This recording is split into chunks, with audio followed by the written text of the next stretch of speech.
adult culture, things that little children didn't understand. And if you think back to your own childhood, I'm sure you can all think of adult things that you just didn't get, why they did something a certain way. In Carol's instance, he turned this Victorian adulthood with its stuffy manners and requirements into a wonderful place where impossible things happen on a regular basis. Carol uses words as a weapon of social commentary. He uses non sequitur, puns, poetry to create a world in which his character gains some self-confidence and personal respect as she has all of these interactions with a cast of really improbable characters, some of whom we see here. And many of these characters operate outside the normal realm of society. All right, who's this one by? Disney. Disney. We all know the Disney Owl. They just re-released that, I think, this past year. So this is the Walt Disney version of the story. And we see Alice herself with her blonde hair, her earnest little eager face, her little blue dress and white pinafore.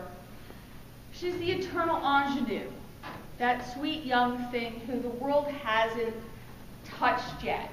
She's straightforward, she's curious, she's honest. She has a really hard time when she gets to Wonderland because she doesn't fit in. She doesn't understand what's going on around her. She can't even understand some of the people who are talking to her. White Rabbit is her first encounter with kind of this otherworldliness. He's a rabbit who talks. And we see him here in his little Victorian clothing with his white gloves.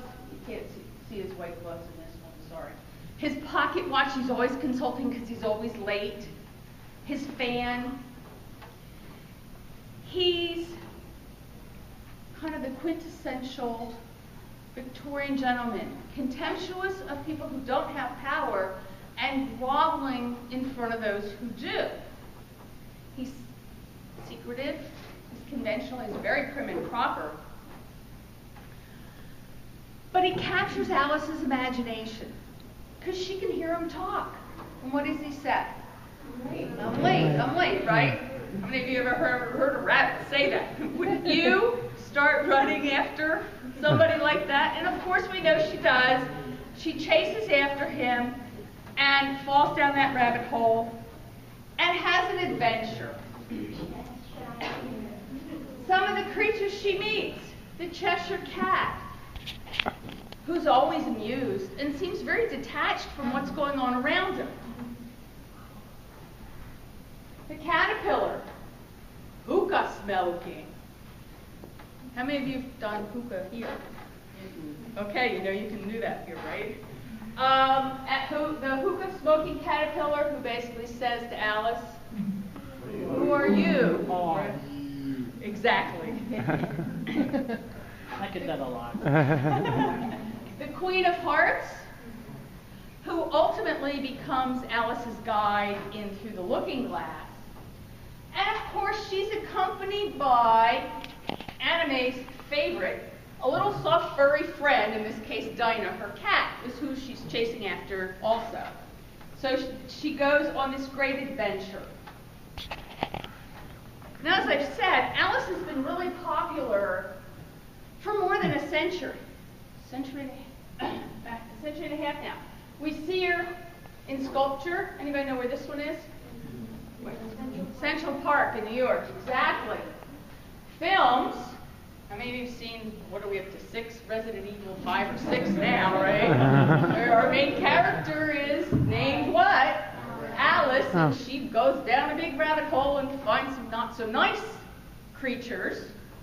And of course, probably nobody but me is old enough to remember the Jefferson Airplane and their song White Rabbit from the 1960s. Oh, okay. I usually will admit to being that old. So it's been seen in the West in a lot of different formats. Some of them very much conforming to that original Alice story, but a lot of them not, as in Resident Evil. Well, in Japan, Alice is also very popular and has been popular in anime. There are at least 14 Japanese anime films and or series that have come out, starting in the 1980s and 1983 with a joint German-Japanese collaboration on the real Alice in Wonderland story by Carol. That one aired as 26 30-minute episodes on TV. Other anime, Alice in Cyberland. Any of you seen this one? The story of Alice Reyna, a 21st century girl who gets sucked into Cyberland through her computer. And so she's running around in the computer network and falls in love with a prince who has access to unlimited wealth. It was released also, my understanding is, as a Sony PlayStation game and as a video game. But I haven't played it, I have to admit. Both of those, the video game and the computer game, have a lot of elements from Carol's original story, but they also have a lot of stuff from Tron, which was out about the same time. There's another series called Alice SOS, where Alice goes to a place called Dinosaur Land. Every week she has a different adventure. Dinosaur Land, Cactus Land, Saucer Land. No, she doesn't go to Saucer Land. Sorry, Ghost Land, and Santa Claus Land. In Chance of Princess, which was only a 3-episode series, that's the one where our Princess Lapis goes to Saucer Land and fights the Witch of the North. So we start to see a few other Western stories creeping into our Alice story at that point. Not all Alice stories have female protagonists. Any of you seen Now and Then, Here and There? Okay. The story of a young schoolboy who falls down a chimney into an alternative world populated by very strange beings. More recently, we see the Alice story coming back into popularity. Project Arms, any of you know this one? Okay, Project Arms, the story of a young man named Rio